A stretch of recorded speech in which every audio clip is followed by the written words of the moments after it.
A paz do Senhor. Nessa semana, nós estamos na segunda semana do livro de Jonas, né, navegando uma vida interrompida. E aí eu só quero dar um pouquinho de continuidade. Na primeira semana nós demos um resuminho sobre a vida de Jonas e eu quero dar só uma continuidade na segunda parte. Né? Deus, quando conversou com Jonas, mandou Jonas a Nínive, mas ao invés disso, Jonas correu para o porto à procura de um barco para fugir de Tarsis, para fugir para Tarsis. Né? Podemos ver na Bíblia, em Êxodo 32, por exemplo, que a desobediência, a falta de paciência do povo trouxe grande desgraça a Israel. Né? Eles estavam impacientes porque Moisés não descia logo do monte, e então juntaram todos os ouros que tinham e fizeram ali um bezerro de ouro. E deu nisso um grande período de desgraça para aquele povo. Né? E também em Números 14, podemos ver que a teimosia do ser humano permitiu com que eles ficassem 40 anos no deserto, numa caminhada que poderia ser bem mais curta e bem mais benéfica se simplesmente eles tivessem obedecido a Deus. Né?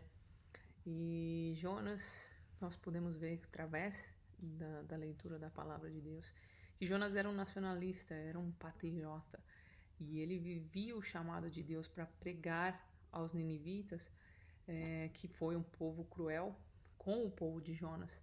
Então por isso Jonas tinha um receio dos ninivitas, né? E ele viu o chamado de Deus contrário à sua lealdade. E aí vemos que Jonas preferiu ser leal ao seu povo, né, à sua nacionalidade, do que à vontade de Deus. E a pergunta que ela deixa no livro é: somos fiéis a Deus mesmo contrário à nossa vontade? Porque essa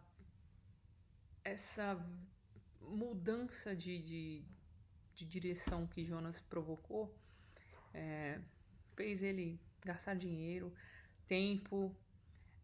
Tarsis era muito mais longe do que Nínive, então exigia dele recursos, um tempo muito maior, uma disposição muito maior, né?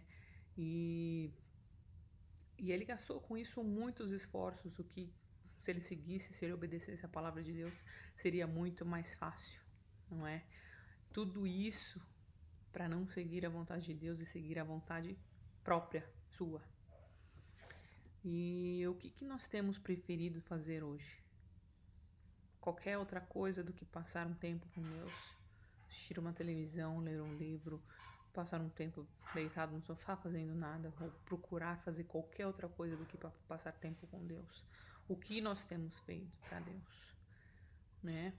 E em Romanos 6,16, você pode escolher ser servo menciona, né, que você é servo daquilo que você escolhe. Então temos escolhido servir a Deus para que Deus seja para que sejamos servos de Deus, ou estamos sendo servos da nossa própria vontade, né? Se escolhermos a nossa vontade, então somos servos da nossa vontade e não de Deus. E Jonas planejou tudo. Passou primeiro pelo seu coração, então para sua mente, então ele agiu. Então não foi simplesmente uma mudança de vontade que Jonas teve. Ele planejou tudo isso, ele tinha no seu coração, eu acredito que ele premeditou todas as ações que ele tinha. Então, isso também na Bíblia aconteceu, por exemplo, na vida de Davi. Nós envolvemos cegamente, muitas das vezes, no pecado, que não vemos futuramente quando a situação se torna gigantesca, quando já não temos mais uma solução, que realmente precisamos de Deus.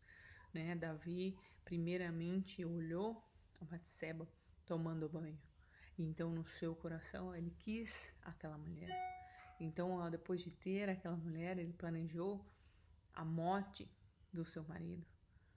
E então, tudo isso, com a gravidez dela, houve consequências e a dor.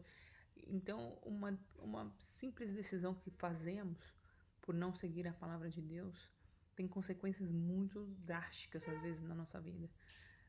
Deus está sempre cuidando da gente, mas isso não quer dizer que nós não vamos pagar pelas decisões que tomamos, pelos atos e pela consumação, muitas vezes, do pecado, não é? Esperemos que não pecamos a chegar a um ponto que seja tarde demais, né?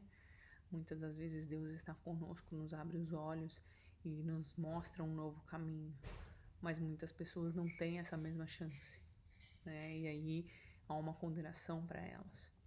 E por isso que nós temos que tomar todas as nossas decisões, as nossas dúvidas para Deus.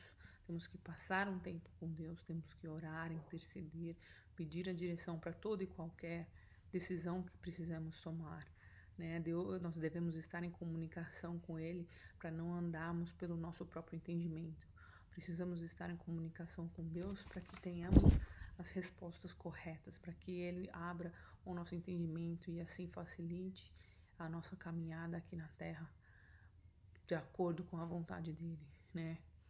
Porque as decisões que tomamos hoje trará consequências para o amanhã. Podem ser boas, podem ser ruins, mas precisamos ter sabedoria para realmente saber.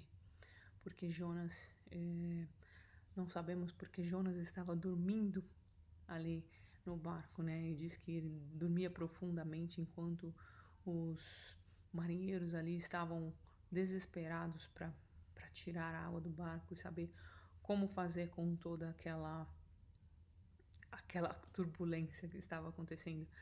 E também eles pediam aos deuses deles. E os deuses deles não estavam respondendo. Então eles estavam buscando. E agora? O que vamos fazer? Né?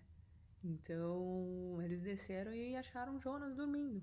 Não sabemos se Jonas estava dormindo no profundo porque ele estava cansado. Talvez preocupou tanto, se cansou tanto por correr da direção que Deus tinha mandado ele, achando que ele iria fugir de Deus e da presença do Espírito Santo, que ele ficou cansado e por isso dormiu profundamente. Não sabemos, mas sabemos que mesmo ele pecando e buscando o caminho errado, ele estava dormindo profundamente.